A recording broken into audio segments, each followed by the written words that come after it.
All right, let's talk about the Los Angeles Chargers, who there's a lot of hype around them all of a sudden. Granted, the Chargers have had hype for a minute now. It's sort of been living up to the hype has been the issue. But with the addition of Jim Harbaugh, I think people are very excited. What could the Chargers do from here, and can they finally get the most out of Herbert, who obviously someone who's a very good player, and I think while some people will have critiqued his lack of ability to win, whatever that means, definitely having Herbert is a great asset for a football team, but not being able to win a playoff game is definitely a bit of an embarrassment. So we're kind of trying to see how can they get better and how can they rework this team to go from what was not great to a very good team.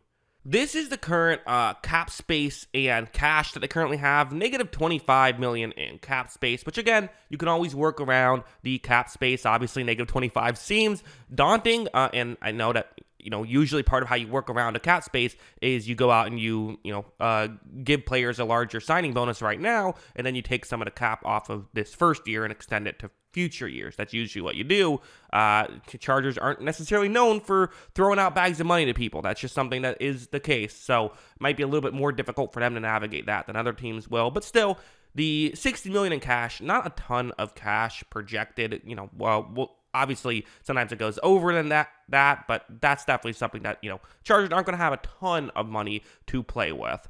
I also wanted to just throw this chart out there. I'm probably just going to show it over my face. I'll show it real quick, and then we'll get back to the other stuff. This is Justin Herbert's contract details, and if you look at his cap number, it's sort of two-thirds over towards the right. His cap number for each of the next few seasons, this upcoming season, it's just $19 million, but then it jumps up to $37 million, and then we're talking 46, 58, and even 71 in 2028. And while I'm sure that'll get workshopped to some degree, it's worth mentioning this is the best they'll have in terms of cap space right now. A few players they could get rid of, and I don't know if you want to get rid of these guys, but Keenan Allen and Mike Williams, you could clear up $43 million. The issue is you would have absolutely nowhere to go with the football if that's something that you decided to do. So I don't know if that's what you want to do, but at the same time, it might be something you look at. You might look at Keenan Allen and say he's not getting any younger. He's a great player, but maybe we make a move, get a draft pick back, right? You wouldn't cut him at this point. You would trade him.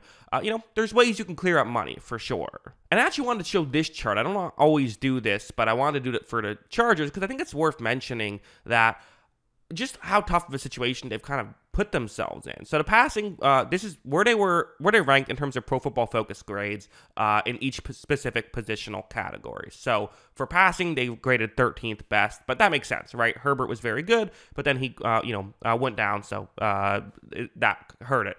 But, receiving only 21st. So I brought up they're paying $43 million for two receivers, and I think those players are both great when healthy, but you kind of have to say that, right? You have to say one healthy because they get banged up. So maybe that's what you look towards, and they drafted Quentin Johnston to kind of help, maybe make a transition to if they have to move off of those guys, and then he didn't look good. So that's an issue, and a lot of people will say, okay, well then maybe stop drafting receivers.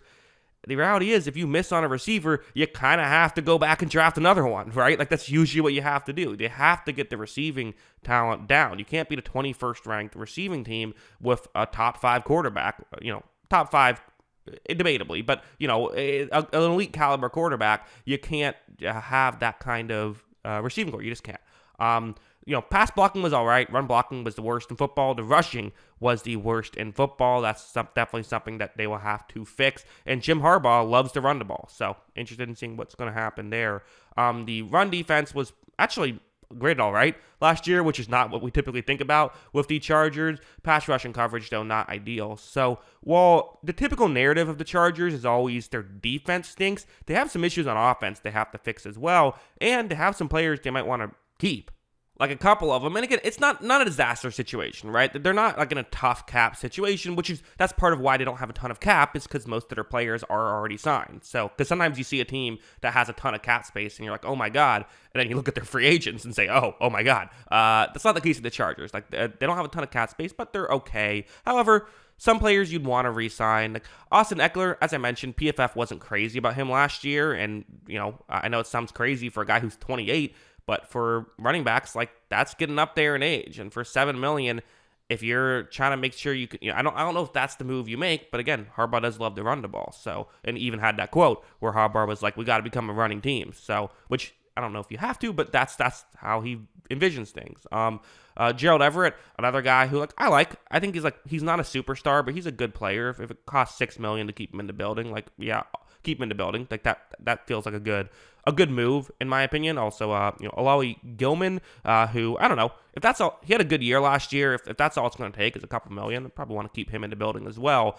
But again, it's more about how do they get better, I think, than how do they maintain what they currently have. Because what they currently have wasn't good enough. Even if Herbert was healthy the whole year, it wouldn't have been good enough. So again, to reiterate, the cap space, they're 25 million, over the cap, only 56 million to spend. So I think what they probably do is just push that can down the road a little bit, and they still have some money they can pay some players, and I wouldn't even hate using every dollar you have in cash this season to try and make players work. The cost to re-sign their key free agents would just be 16 million, and they could free up to 50 million. I don't know if I'm jumping to get rid of Keenan Allen or Mike Williams. Again, you can get rid of them at a certain point if you want to. Like that's an option on the table. You're not screwed. Like they don't. You can get out of those contracts essentially. So if Keenan Allen falls off a cliff, you're not like now stuck with the contract. Like you're okay. So I think I probably would keep everyone now and try to just focus on improving. But again, I don't know if Mike Evans is available. Well, maybe you trade Keenan Allen for a 3rd-round pick, and then you use that money plus a little bit extra to sign Mike Evans, right? Or maybe you want to keep Allen. Maybe you feel like that's kind of not giving you as big of an upgrade to make a move like that, but it's just an option on the table, right? Like if T. Higgins says, "I'm not signing a franchise tag, I want to be traded," do you trade a 2nd-round pick for T. Higgins and then get rid of one of the other 2 receivers? Or do you just trade a 2nd-round pick for T. Higgins, make rooms elsewhere, and keep all 3 of those? Or with the number 5 overall pick they're going to be having, maybe you go after a wide receiver or something like that. Again, there's options to be had. There's ways they can get better. Although I don't know if we're going to see a massive jump like maybe some people are hoping, but I think it should be an interesting situation to see how this all goes. So yeah, those are my thoughts on all of this. What are yours? Let me know in the comments below. Always love hearing from you. And of course, as always, thanks for watching.